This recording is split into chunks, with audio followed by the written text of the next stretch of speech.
They also lost quarterback Chris. Line Sports. Ray Perkins' tenure as Tampa Bay's head football coach is over. Perkins was fired today, one day after his team snapped a 6-game losing streak by beating Atlanta at home. The move comes with the Bucs a loss shy of their 8th straight losing season. Less than 4 seasons in Tampa, Perkins amassed a 19-41 record, with none of his teams winning more than 5 games in a single year. I met with the players right after Ray did. I explained to them why, and I complimented them upon the fact that they've had good effort. There haven't been any finger pointing, as maybe 5 years ago we had. I told them that announced that I will seek another head coach. It's official. Ray Perkins has been fired from his position as head coach of the Tampa Bay Buccaneers. Hugh Culverhouse made the emotional announcement at a news conference earlier this afternoon. Good afternoon. I'm Kathy Fountain. And I'm Denise White. And sports director Andy Hardy joins us now with today's top story. He's out. Well, he is. The Buccaneers won yesterday, but still they're going to have not a winning season. The best they can do is 8-8. They're 5-8 with 3 games left. And it was just 4 years ago that Hugh Culverhouse referred to Ray Perkins as his Vince Lombardi. This afternoon, Culverhouse made a coaching change. Perkins was fired less than 24 hours after his team snapped a 6-game losing streak. For now, assistant head coach Richard Williamson will be in charge. And Chip Carter was at one Buccaneer place when the word came down from the boss.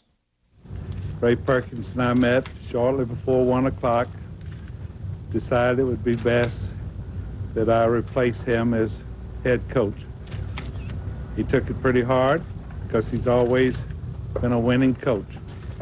We've had 4 seasons where we haven't had a winning season, and that was the sole reason for making this decision. After 41 losses, Hugh Culverhouse says it's time for a change, but many thought Perkins had bought himself some time with a win over Atlanta yesterday, but he didn't. The end came swiftly, shocking most of the players. Yes, it caught us all by surprise, and, you know, we're just going to go clear our minds. So Ray Perkins is gone from the sidelines, but he still may have a job here at one Buccaneer place. Hugh Culverhouse will decide in the next couple of weeks if he wants Perkins to stay on as a general manager. Ray and I are going to address that in about 2 weeks. Right now, I've told him that I want him to be with our organization. And what role, I'm not going to speculate today. So Hugh Culverhouse has an empty space to fill, and for right now, on an interim basis, he's named wide receiver coach Richard Williamson to replace Perkins. Chip Carter, Channel 13, Eyewitness Sports. In recent weeks, Perkins certainly has taken some heat, not only from the press, but from the fans as well. So at 1:45 this afternoon, Culverhouse parted company with the man who was the 3rd head coach in the history of the franchise. Today's announcement shocked very few, although Buccaneer owner Hugh Culverhouse has gone through only 3 coaching changes in 15 years. The last time was December of 1986. And with great misgivings, announced that I will seek another head coach. What did we know about Ray Perkins? Well, for one thing, we knew he was a former Alabama wide receiver, a target for Joe Namath. Later, a member of the Baltimore Colts. Perkins also spent 4 years as the head coach of the New York Giants, the man responsible for drafting a green quarterback by the name of Phil Simms out of Morehead State. Twice in 4 years, Perkins led the Giants into the playoffs. As late as last week, Perkins insisted, while his team hit the skids, that it was his players, not his philosophy, that was letting everyone down. After the first game of the season, somebody came out in the paper or somebody made a statement saying, well, Perkins really is an offensive genius, or he made a lot of great calls, and I was quick to come back with saying, no, that had nothing to do with it. The players made the plays work. Perkins also claimed he would never leave his job in Tampa. It would have to come by way of force. I would never walk away from anything. I've never quit anything in my life, and I never will. In his 3+ years, Perkins didn't have impressive stats. Only 4 wins in his first year out of 15 starts. 2 of those victories were by the replacement team. In '88, a 5-game losing streak at midseason. That ruined the season as the Buccaneers ended 5-11. '89, a carbon copy. Another 5-11 season with a 5-game losing streak and ending the campaign with 4 straight losses. This season, with a quarterback controversy, the Bucs are 5-8. Yesterday was the Buccaneers' first home game in a month, but the Boo Birds were out in force. some calling for Perkins' head, and apparently they got it. Andy? Well, I'm sure that Mr. C's looking down the road, but they still have 3 games to play this season. The Buccaneers will press on now without Ray Perkins. They have this week off, the next game December 16th with the Vikings. Let's get more information now on the man that takes over, at least for the time being. He's Richard Williamson, 49-year-old native of Alabama. His status has gone from assistant to head man. Today brought good and bad news for Richard Williamson. Anytime something of this consequence happens, it's tough. It's tough on the players, tough on the coaches, tough on me too. And so Mr. Culverhouse asked me if I would do it. Ray had recommended that I do this for the remainder of the year, and I told Mr. Culverhouse I would. The workings of the Bucs won't faze him. He's been with Tampa since 1987. As receivers coach, he spent much of his time dissecting films, analyzing his players and opponents. He did the same thing for 4 years in Kansas City. But he hasn't always been an assistant. His face mirrors his experience as a head coach. He led Memphis State from 1975 to 1980, compiling a 31-35 record. A little-known fact, he coached Ray Perkins at Alabama. The two have a long history. He's extremely tough on him. I mean, you know, the man's a competitor. He's a hard-working guy that spends all of his time preparing to win. And when something like this happens to a guy that competes like him, it's very hard on him. But he's also ready to tackle the X's and O's of his new job. I think we'll regroup. I think they'll regroup, and I think we'll come back Wednesday and start to work. May not for a day or two be exactly where we'd like to be, but I think we will, and I know the coaches will, and they are ready to get it done, and I think the players will be ready to get it done. And ready for the pressure. Kathy Chin, Channel 13, Eyewitness Sports.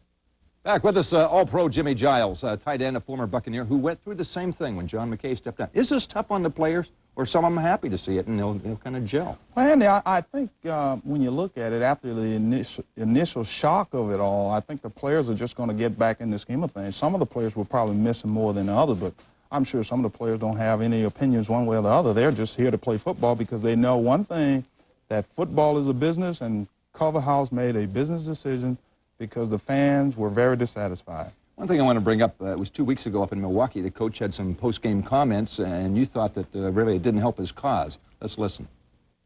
We didn't deserve to win anything today. We didn't play well enough. We didn't play good enough defense to beat the #1 rated high school in the state of Florida, Wisconsin.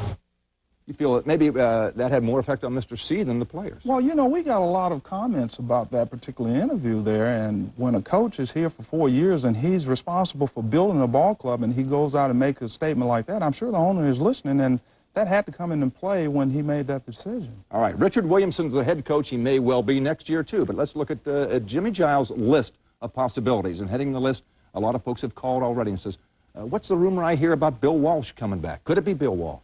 Well, there's a possibility of it being Bill Walsh, but you got a guy here who's very secure in a job with NBC, and it's going to take a lot to get him here in order to change his current occupation. And there's a guy in Minnesota, Floyd Peters. A very loyal employee who's been with the Vikings since 1986. I think you're going to have to get this guy in a head coaching position because he deserves it. All right, let's check out the other names. Bill Belichick's on the list, Mike Holmgren, San Francisco Giants, Tony Dungy.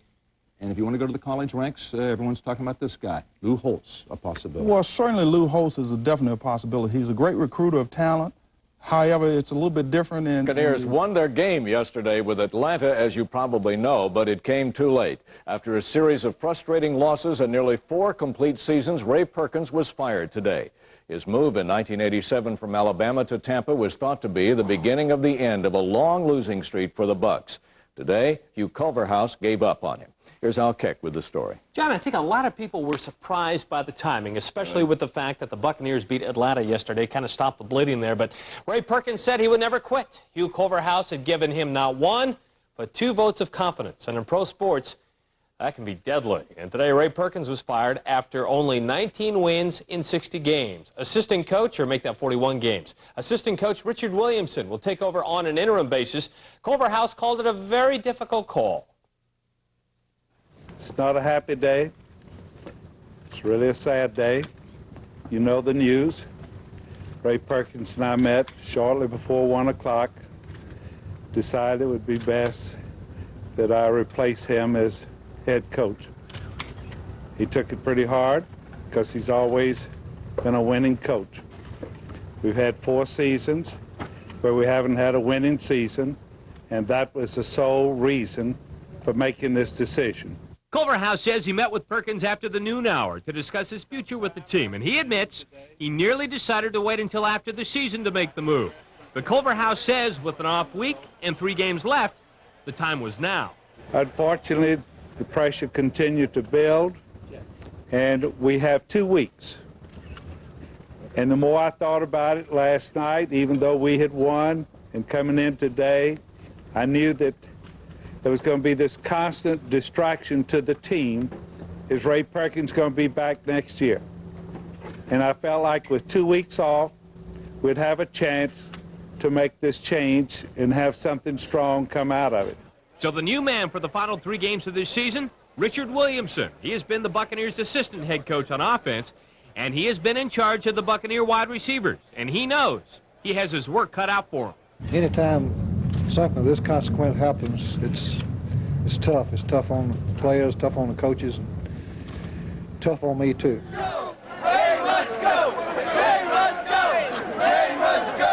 Buccaneer fans have been applying the heat, and Mr. C says that's fine with him. They care. They want to win, and I do too. So the fans and I are together. It isn't that they make the decisions, but they have a right to express their views. And I think that's good. They have an interest. But that did not affect my decision one way or the other.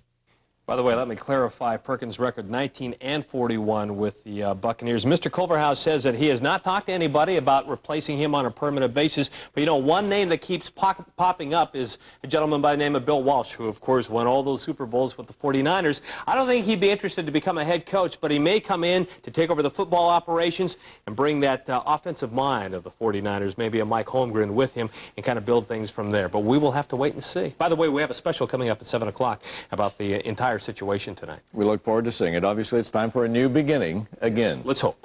Season in 8 years. And the future of the team is bound to be the major topic of discussion tonight as football fans gather at Bay Area sports bars to watch tonight's Monday night matchup here on ABC. Dave Wagner joins us now from Magadan's Sports Bar in Tampa, where he got an earful. Dave? This is indeed the talk of sports bars tonight. The fans are just now beginning to gather for Monday Night Football here at Magadan's, and really the talk all day has been about Ray Perkins. What's your reaction to all this? Well, I think it was overdue. I think, you know, the fans were really starting to get upset with it, and it was time for a change. How much do you think fan pressure played a part in that? Well, the fans are the one who buy the tickets, and it pays the players' salaries and the coaches' salaries, so they should have something to say about it. Now, I know you regularly attend the Buccaneers games, but haven't attended a couple of games recently because of the poor play by the Buccaneers. Is this going to mean that you're going to go out there and watch the games more often now? Yeah, I'll be there now. I think we deserve a winning team. I think we need a coach that can come in and provide an offense that's exciting and gets everybody there. Well, one of the Bucs' biggest fans is a former Buccaneer, the only Buccaneer to have his jersey retired. Leroy Selman says it's extremely difficult to play for a coach you don't believe in. You have to have that chemistry there. You have to be moving in the same direction. If there's something going on in there that you're not on the same page, if you don't have the confidence in what's going on in the game plans, you don't have confidence in what's being called out on the field, then you're going to create problems and stuff, because you want to put your players in a position to where they believe in the system, they believe in what you're doing, and willing to go out there and give it 110% to make it happen. And if there's something going on, can go 8-8 on the year, which wouldn't be too bad. And actually, technically, the way this year is going, who knows? They could be playoff bound at that point. Not likely, but still possible. Anyway, the Perkins years do come to an end. Ray Perkins decided to go with a young team when he came on board, and the record bit him. When he arrived on the scene, the hopes were high, and with good reason. Perkins had put together a lot of the players playing with the then Super Bowl-bound New York Giants team. But underneath, there was still New York in another form. Under Perkins, the Giants had 2 losing seasons and a playoff appearance before they came in under 500 as last year. Did he leave too soon to enjoy the fruits of his labor, or had the talent been assembled that would be best handled by someone else? The questions were not answered when he went to Alabama. Again, a 4-year stint, maybe just short of big winning, maybe not. The Tide did go to 3 bowl games under Perkins. But going into this season, his fourth with the Bucs, Ray Perkins had set himself up by saying if the team lost again like it did the last 3 years, he would be saying goodbye at the end of the season. At best, this team could finish 8-8, but after 6 straight losses, even a win over Atlanta had fans and owner edgy about the last 3 games. So the decision is made. The pressure was on, and it had to be relieved. It was, somewhat, by the firing of Ray Perkins. Perkins leaves before his team posts a winning season. A look at the Buccaneer coaches through Perkins gives you an idea of why owner and fans are so frustrated. Under John McKay, 3 playoff appearances eased things for a while. Ray Perkins leaves with a losing record, something that has to eat at him. He is a competitor in everything he does, from his golf to his football.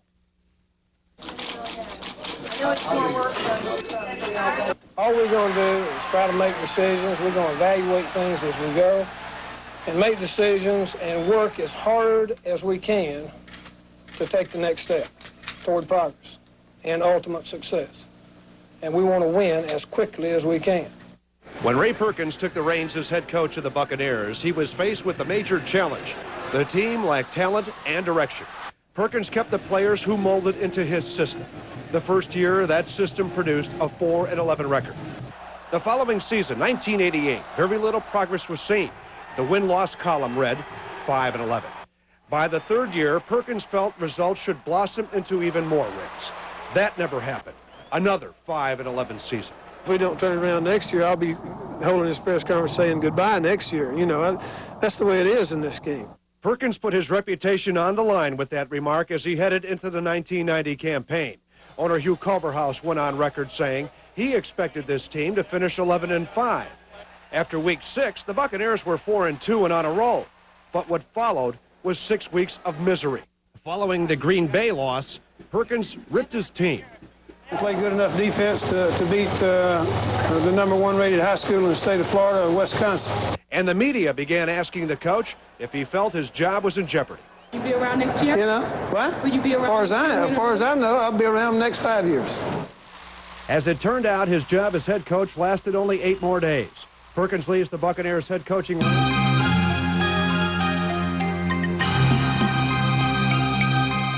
Ray Perkins, unfulfilled hopes. Here's News Center 10 Sports Director Al Keck. Hello again, everybody. I'm Al Keck, and welcome to Channel 10 special report on the events of today at One Buck Place. You know, what's the old saying? The more things change, the more things stay the same. Losing has brought a coaching change for the Tampa Bay Buccaneers. Ray Perkins has been fired after a 19-41 record. Assistant coach Richard Williamson takes over on an interim basis. He has 2 weeks to get ready for the Minnesota Vikings on December 16th. Hugh Culverhouse made the move he said he would never make. He gave Perkins not 1, but 2 votes of confidence. And many times, that is a kiss of death. And before yesterday's game with Atlanta, the rumors were hotter than ever. Word was the Bucs had to beat the Falcons for Perkins to keep his job. As it turns out, that win wasn't even enough. 19 wins in 60 games turned out to be the final nail in the coffin. And Dave Worth has a report. You know the news. Ray Perkins and I met shortly before 1 o'clock. Decided it would be best that I replace him as head coach. At 1:45 this afternoon, Hugh Culverhouse made the announcement that Ray Perkins' coaching era in Tampa Bay was over. The owner said there were 41 reasons for the firing. That's how many games the Bucs have lost under Perkins' reign. We've had 4 seasons where we haven't had a winning season, and that was the sole reason for making this decision. Again, don't look for another reason for it. It's simply that we did not have a winning season in his 4 years here. Just 4 weeks ago, Culverhouse gave Perkins the ultimate kiss of death, a vote of confidence. The owner guaranteed Perkins would finish out the season and be back next year. But as the losses mounted, 6 in a row, 7 out of 8, dropping the Bucs out of playoff contention, both could feel the pressure building. It's hurting pretty good. You know, I mean, it's not any fun. This is not any fun. I guarantee you that. And the more I thought about it last night, even though we had won, and coming in today, I knew that there was going to be this constant distraction to the team. Is Ray Perkins going to be back next year? And I felt like with 2 weeks off, we'd have a chance to make this change and have something strong come out of it. The victory over Atlanta Sunday wasn't enough. Culverhouse made his final decision during the lunch hour today. The first person he told was Perkins. It was sad. We both want the same thing. Ray Perkins wants a winning program here. This is the first time that something like this has ever happened to him in his 49 years. We were both sad. I absolutely say it was not necessarily Ray Perkins' fault, nor do I put the fault on Ray Perkins. It's just he's the head coach, he's the boss. And in any company, if the people don't meet the budget for 4 straight years, they're about out. If there's anybody that had its ups and downs with Perkins, it was quarterback Vinny Testaverde. He was Perkins' first draft pick and really the building block for this franchise. Yet Vinny was benched in the middle of that 6-game losing streak. It caused tension between the two. But today, Vinny says he was not happy to see his coach go. Because everything he did with the players, with the team, was straightforward, was honest with everybody, worked hard at the things that we needed to accomplish, and I just believe he's a good man and that he will succeed in life, and no matter what he does. And I don't think that this is an indication that Coach Perkins is by any means a loser, because he's not.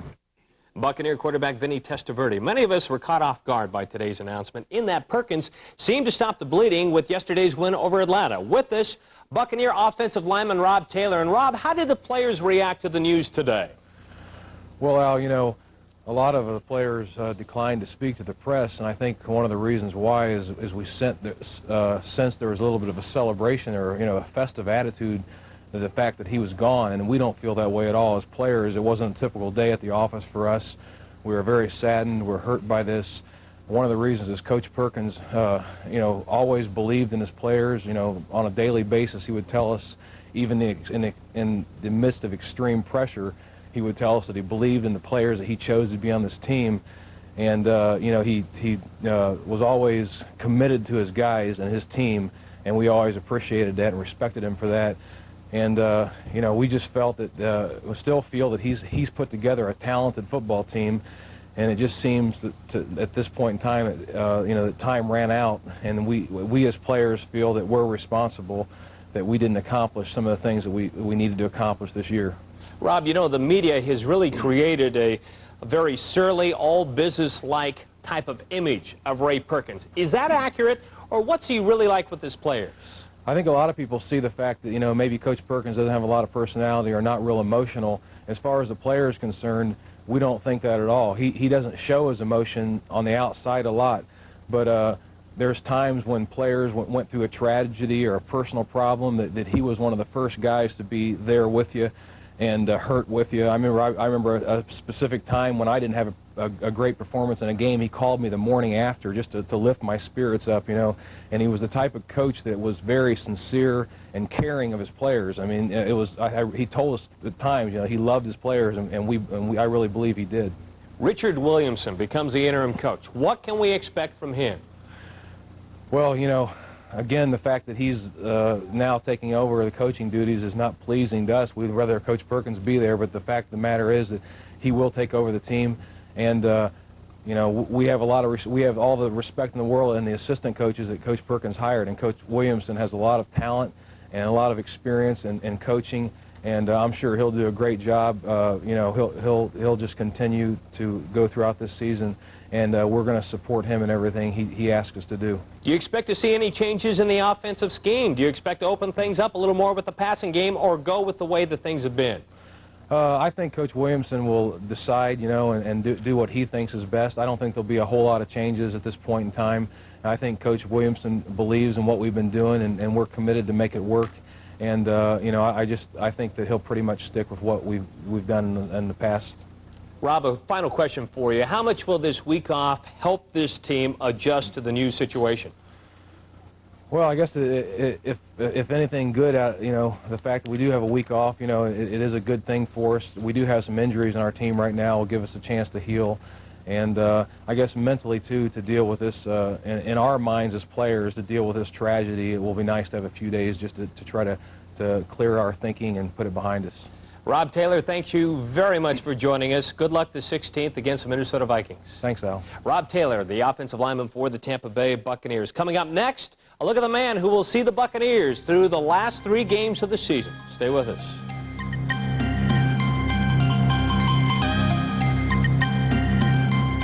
Welcome back, everybody. Richard Williamson will have 3 games to show what he can do, and that may not be easy. He will face the hot Minnesota Vikings, then travel to Chicago, and then wrap things up with the New York Jets. Still, the Bucs can end up at 8-8, and believe it or not, they still have a chance at the playoffs. Williamson has been a head coach at Memphis State. He had a 31-35 record, led the Tigers to back-to-back 7-4 seasons, and he has been with the Bucs since 1987, and he has very deep roots at Alabama. Williamson has been up for some major head coaching jobs. He was mentioned last year for the Alabama job. His name also brought up for the LSU position this year, but for at least December, the Buccaneers receiver coach will also run the Buccaneers.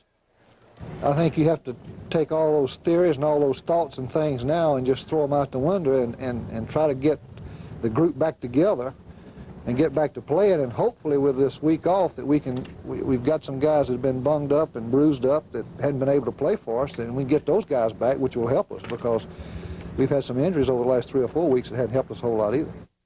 Joining us now, Hubert Mizell of the St. Pete Times. And Hubert, many of us were surprised with the timing today of the firing, especially after the Buccaneer victory. Were you surprised by the timing of all this? Well, Al, the rumors have been filling the blue skies around Tampa Bay for some weeks now.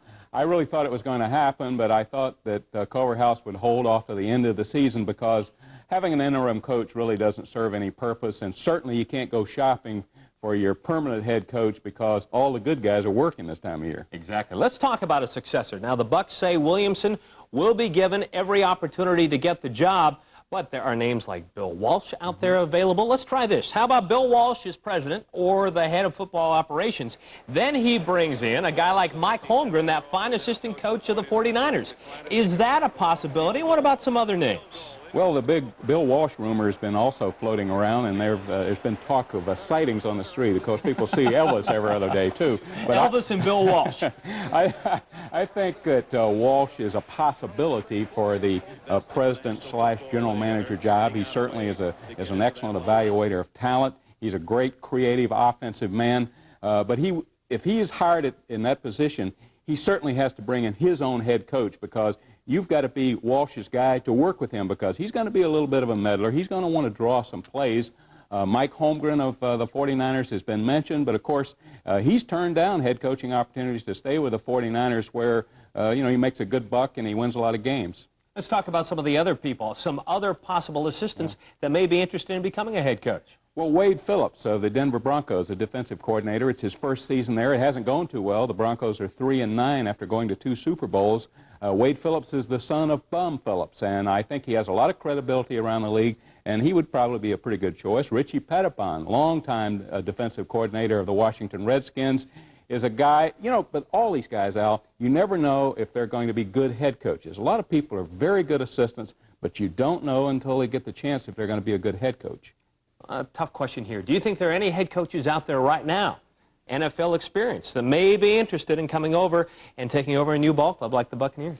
Well, there's a big tampering law in the NFL, so it's very difficult for a team like the Bucs to go out and look at guys who are current head coaches. Lindy Infani's name with the Green Bay Packers might be one that comes up because he's from Florida. He went to the University of Florida. He coached in Jacksonville in the other league. But I just don't think that Lindy is going to get away from the Packers, and the Packers certainly don't want to lose him. And two other names you hear. John Robinson having a rough year with the Rams, and Georgia Rosenblum, who knows? She may axe him. He'd be a great catch. And Buddy Ryan, if he doesn't make it this year in the playoffs, maybe Philadelphia's coach will be available. But as far as Buddy Ryan is concerned, I think you're opting for a certain brand of football, and it's a question, does Hugh Culverhouse want that? All right, hang on with us because I'll have more questions here for you. Coming up, a look at the Perkins era. We'll take a look at his stormy 4-year tenure with the Buccaneers. It began with so much hope, ended with so much despair. Stay with us. Perkins hit Tampa Bay. He was considered to be one of the hot young minds in football. He had built the New York Giants into winners, and he was handpicked to take over for the legend, Bear Bryant, at Alabama. But, it's hard to live up to hype. Perkins' career record in the NFL, 42 wins, 75 losses. He was 19-41 with Tampa Bay. Jerry Johnson takes a look back at the Perkins years, beginning with the day in December of 1986. Most people have 2 or 3 or 4 maybe, real good opportunities in their lives. They either take it and run with it or they don't. I think I've probably been afforded more great opportunities than I deserve. But nevertheless, I accept this one. I'm not a miracle worker. I don't want the Tampa fans to think so. I do believe very strongly that we will win. Confident words that Ray Perkins had every right to believe. An intense, intelligent man, handpicked to succeed the legendary Bear Bryant at Alabama. Ray Perkins came to the Bucs in 1986 as a man with great promise, on a mission to win it all. That's why we're here. I think that's why everybody in the NFL is where they are. That's what they're working for. That's certainly what we're working for, or I wouldn't be here. He knows, and we all know that you're not going to be perfect all the time, but that is his goal. That is his goal within himself. That's what he asks himself to do, and he asks his players to do the same thing. But simple commitment doesn't win football games. 4-11 in 1987, 5-11 the next 2 years, and 5-8 in 1990. Numbers that drew great protest from ticket-buying, money-spending fans and tough questions from the Tampa Bay media. I don't have to reassess my position with the team. We've got the media in Tampa and St. Petersburg and Clearwater and all those places. They do that assessing every day. So if you want to get assessment as far as my position with the team, I suggest you ask one of those guys. Pressures that have weighed on Ray Perkins since this season's first loss to Dallas. Pressures that followed Ray even after Sunday's win over the Falcons. I'm made out of steel. That means that's a stupid question. With a year and 3 games left on his lucrative contract, Ray Perkins has gone the way of Lehman Bennett, a man unsuccessful in the record books. But he will be missed by the men he influenced the most. I don't know really what to say, but, I just hate, that's the man that drafted me. So now, just going to have to find out what's going to go down now. People have different feelings, mixed feelings on what's going to happen from here on out. So I just hope that this team is strong enough to stay together and try and win 3 more games. Because of the Buccaneers' losing seasons, they have had their share of big-name #1 picks, and they've had to live up to that pressure of instant stardom. But most have had to work their way into the lineup very slowly. Once again, that's the case with Broderick Thomas. Called a disappointment last year. He came on strong this season, but he too was benched. And Thomas had this to say about the Perkins firing. I didn't expect this, and none of the players expected.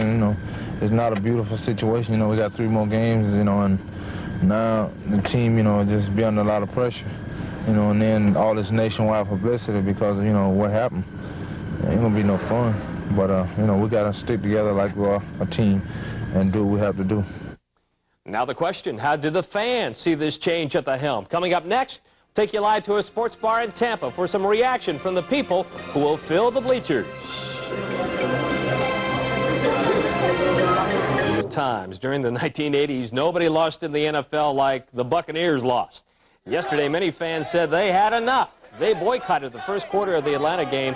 The message was very clear. They were unhappy with Buccaneers coach Ray Perkins. Even after the win, many of them were still not happy, despite the victory. Well, let's talk to the fans about today's news from One Buck Place. Dave Worth is at Magadan Sports Bar. The football fans are getting ready for tonight's Giants-49ers game. Dave, what do they think about the news, like I need to ask?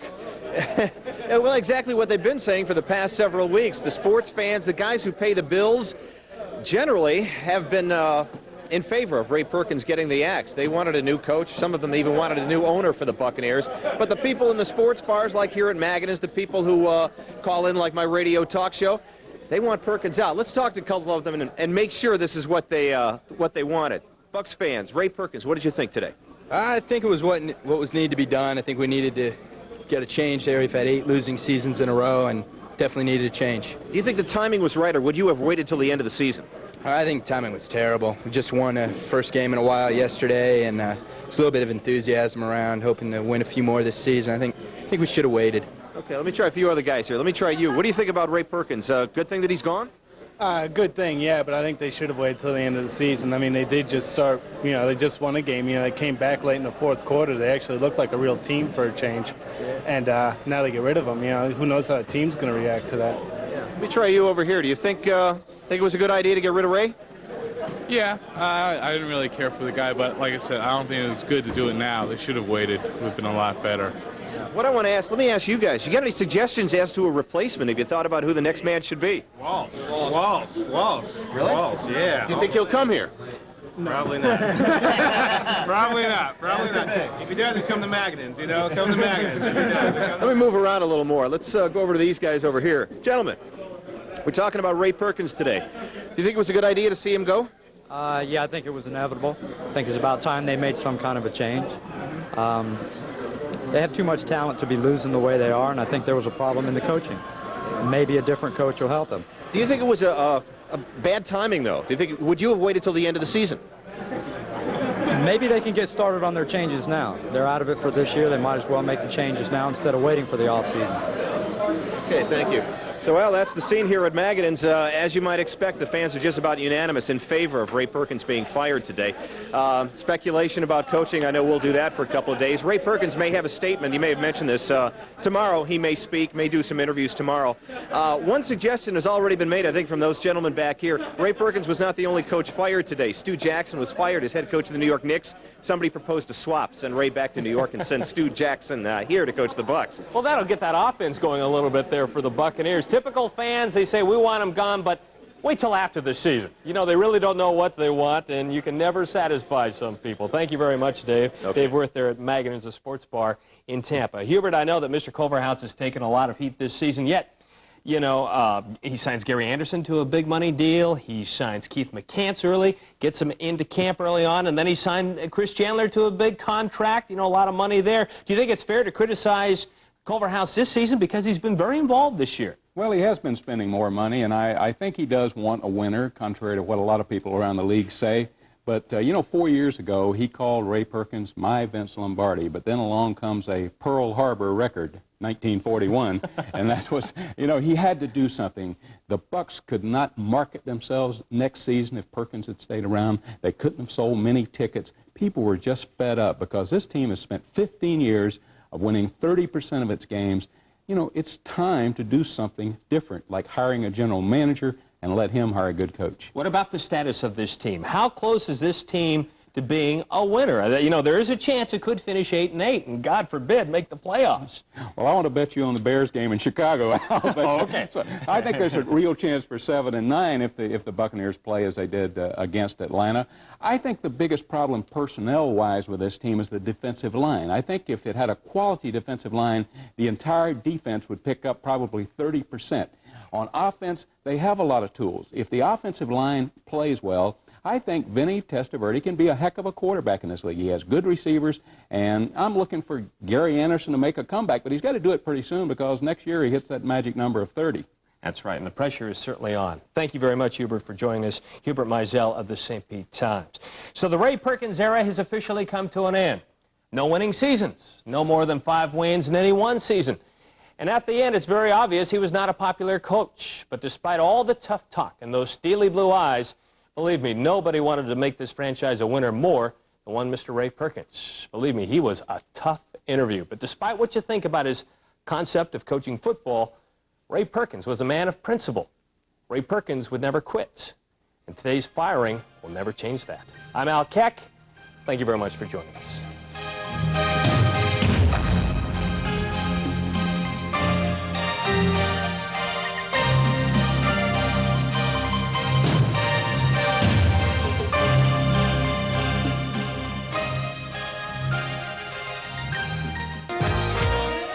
Tonight's show is brought to you in part by Coors Light, the one that won't slow you down. And by Isuzu. For features, styling, and price, there's no comparison.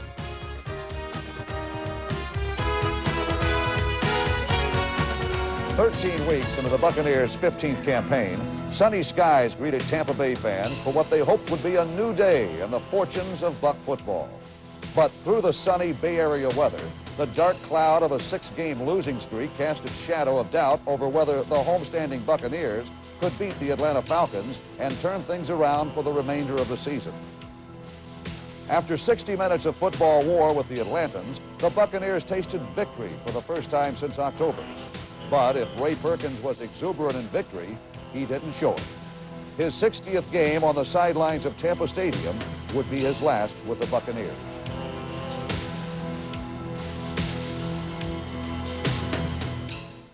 Shortly before 12 noon today, Tampa Bay Buccaneers owner Hugh Culverhouse met with Ray Perkins. The decision was made. Ray Perkins was out.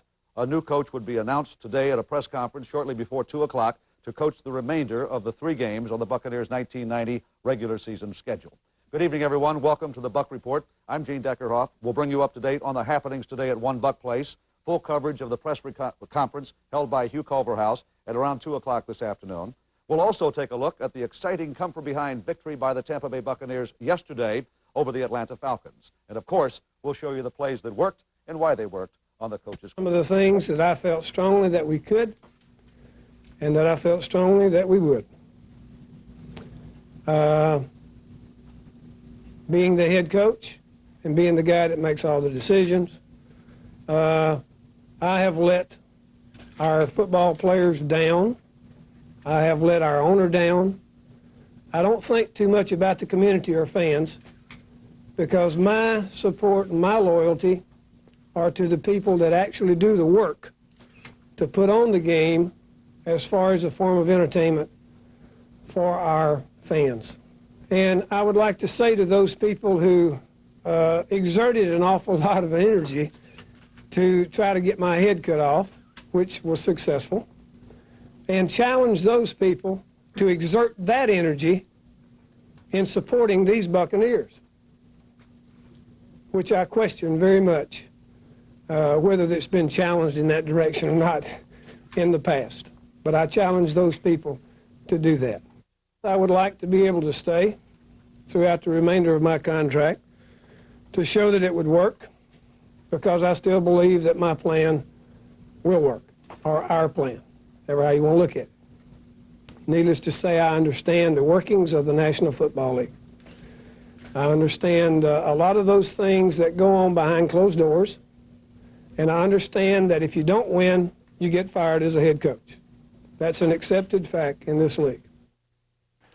Ray Perkins says that he would very much like to stay in coaching, if not at the professional level, then he certainly would like to at least be in collegiate football to, as he put it, to help other people reach their full potential. What's he talking about behind closed doors? He wouldn't talk about that, would he? No, he didn't. Moreover, with owner Hugh Culverhouse, will he choose to stay with the Bucs?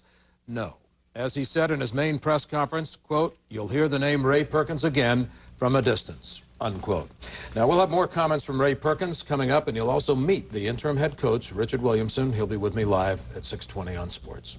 Not a lot of folks for the Super Bowl, so everyone that gets off a plane will say maybe he's a coach. But who do you think, though? I mean, you talk to the people. You have the inside track. Well, I've been wrong 3 times, and I don't want to be wrong again. But a lot of the fans say, what about Bill Walsh? Because he did have a dynasty out at San Francisco. Bill Walsh was making a... Go to another job and get a promotion. I'm not sure I can get a promotion. You know, the only way I could get a promotion would probably be an owner, and I certainly sure as hell don't want to be an owner. But I just really appreciate the opportunity. I feel very badly that we've come up short, and I have no excuses. I have no alibis. There are a lot of reasons. There are always a lot of reasons for failure or lack of success. I won't deny that I was part of those reasons, because I was, and I am. But still, I understand it. And I just wish the best for those players that I've been meeting with in this room for 4 years, because it's got a lot of good talent, and I appreciate the associations that I've made, both staff and player-wise, and I know that those associations will not end here today. I know they'll go into the years to come. That's maybe more important than anything that's gone on yesterday or today, as far as I'm concerned. What happens to Ray Perkins?